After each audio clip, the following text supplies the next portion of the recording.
Aujourd'hui, on va faire une petite vidéo qui va vous être utile pour tous vos oracles. Le but de la vidéo, c'est comment je fais pour faire un tirage. Donc, je ne parle pas de méthode, je parle bien de gestes. Donc, les gestes à faire pour faire un tirage. Dans un premier temps, pour toute personne qui est novice, il faut bien se protéger. Donc la prière de protection est primordiale si vous n'avez pas établi votre bouclier de protection de vous-même. Depuis quelques mois, quelques semaines, vous êtes censé travailler donc un bouclier de protection, donc, qui est une bulle de lumière qui vous entoure et qui vous permet donc d'être protégé lors de vos tirages. Protégé contre quoi? Contre qui?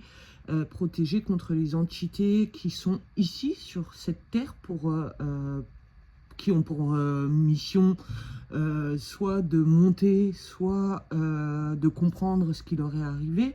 Malheureusement, ces entités, pour pouvoir exister, ont besoin de votre énergie. Ce sont des entités donc qui vont vous coller. Ces entités ont tendance à choisir effectivement des personnes qui font soit des tirages, soit des médiums, soit des personnes qui sont liées à ce monde pour pouvoir donc ponctionner un maximum d'énergie.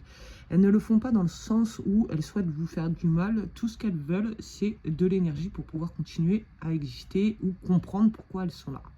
Donc déjà, la protection est primordiale, est vraiment primordiale. Il y en a qui le font sous forme de méditation, une petite méditation avant de commencer. D'autres vont vraiment être concentrés sur leur bulle de lumière et d'autres vont réciter une protection, une prière tout fort ou dans leur tête. Donc ça, c'est la base. Dans un second temps, on offre quelque chose à nos guides pour le tirage. Donc la petite bougie avec la flamme pure, choisissez une bougie blanche plutôt. C'est pas obligatoire, mais c'est comme une offrande.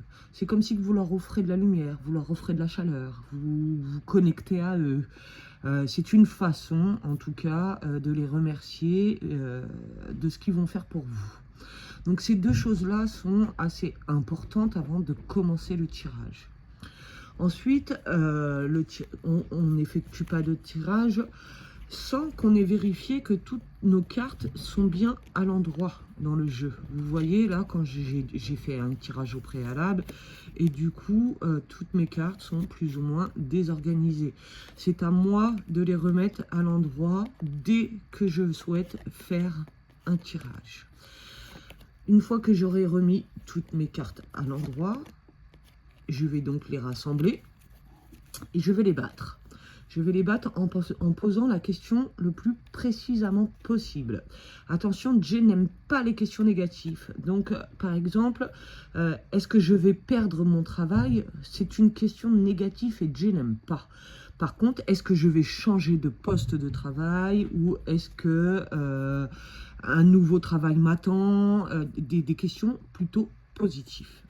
Une fois que vous avez décidé de votre question positive, je parle donc dans un premier temps d'un tirage que vous effectuez pour vous-même. Donc vous allez battre les cartes. Vous allez battre les cartes. Alors attention, le sens on va dire que mon jeu il est intégralement à l'endroit. Donc ça c'est en haut, ça c'est en bas. J'aurai battu les cartes et je vais venir couper de la main gauche. Pourquoi la main gauche? Parce que c'est la main du cœur. Donc je retourne, hop, hop. Donc vous vous souvenez, ça c'était le tas du bas et ça c'est le tas du haut. Donc quand je fais une coupe, donc je l'interprète et je remets le tas du haut en dessous et le tas du bas au-dessus. Ensuite, c'est là où ça va changer pour beaucoup. Certains vont prendre leurs cartes, les étaler et donc faire le tirage. Donc là, vous allez tirer vos cartes vers vous et les retourner. Alors, j'ai pas remis tout mon jeu à l'endroit, pardon. J'aurais dû le faire, voilà. Donc, je vais tirer la carte et je la dépose comme ça. Je ne fais pas ça. Je tire et je dépose parce qu'elle se retrouve à l'envers. Donc, je tire et je pose. Comme un livre, comme si je tournais une page, d'accord? Là, vous avez étalé donc vos jeux sur le tapis, on est d'accord. Si c'est le consultant en face, vous tirez les cartes à quelqu'un. Donc déjà, pour la coupe, c'est normalement la personne qui coupe. Et elle coupe donc de sa main gauche. Mais si vous ne le souhaitez pas, vous le faites comme vous le sentez. Attention, écoutez énormément votre instinct. Là, si c'est la personne en face de moi qui va donc choisir ses cartes, puisque c'est son tirage, vous allez lui demander de pousser les cartes. Seulement pousser la carte. Elle ne fera rien d'autre. Elle pousse la carte. Et vous, vous allez la tourner comme une page. Elle se retrouvera donc à l'endroit. Attention à ce geste, il est très important. Beaucoup retournent les cartes et du coup se retrouvent avec des cartes à l'envers et les expriment à l'envers. Normalement, dans un tirage, il est très rare de se retrouver avec un tirage avec une carte à l'envers. Il faut vraiment en vouloir. Donc si vous faites le bon geste, normalement, il n'y a pas de souci. Ensuite, il y a une autre méthode, celle que moi j'emploie. Donc moi, je garde mon jeu dans les mains. Et là, je vais venir, voilà, jouer avec. Et au bout d'un moment, je ressens ma carte. Ok, la carte que je dois tirer pour vous, pour moi. Voilà, elle est là, je vais la prendre. Et pareil, je vais la tourner comme ça, comme une page. Ok, je ne vais pas la prendre et la retourner, sinon elle se retrouve à l'envers. Ok, le système de la page. Rappelez-vous, je lis un livre. En gros, ça donne ça. Je prends une carte, je lis le livre. Ok. Voilà, donc ça c'est donc la deuxième méthode. Donc moi j'emploie cette méthode. Donc moi je garde mon jeu dans les mains, je ne l'étale pas. Sauf si je veux que quelqu'un d'autre tire les cartes. Là je vais lui étaler en face. Mais sinon je vais garder dans mes mains et je vais tourner comme une page. Ok.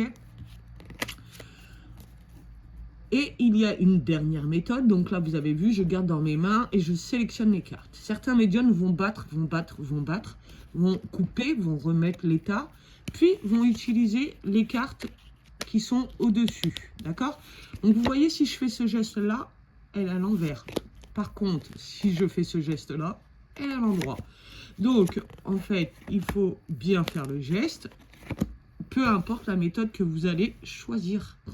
L'importance est le geste. Si vous faites toucher votre jeu à une tierce personne, donc il y en a beaucoup qui vont établir ça comme ça. Quand vous aurez fini votre tirage avec cette personne, il faut repurifier votre jeu et vous le réapproprier. Se le réapproprier, c'est tenir votre jeu dans votre main, le poser sur votre cœur et donner un coup de poing dedans.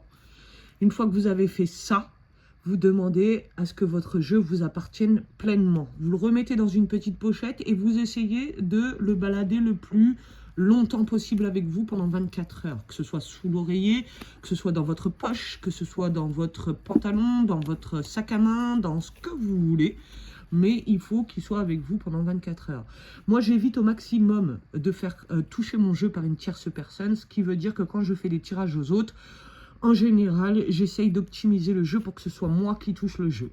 Évidemment, je ne suis pas égoïste au point de ne pas du tout vouloir faire toucher mon jeu. Donc, je vais laisser les gens pousser les cartes. Mais tout de suite derrière, alors il ne faut pas le prendre mal, je vais effacer l'énergie de la personne de mon jeu. Voilà pour la petite vidéo comment faire un tirage. J'espère qu'elle vous sera utile. Et si vous avez des questions, n'hésitez pas. Ciao, ciao. Et bonne fête des mamans à tous.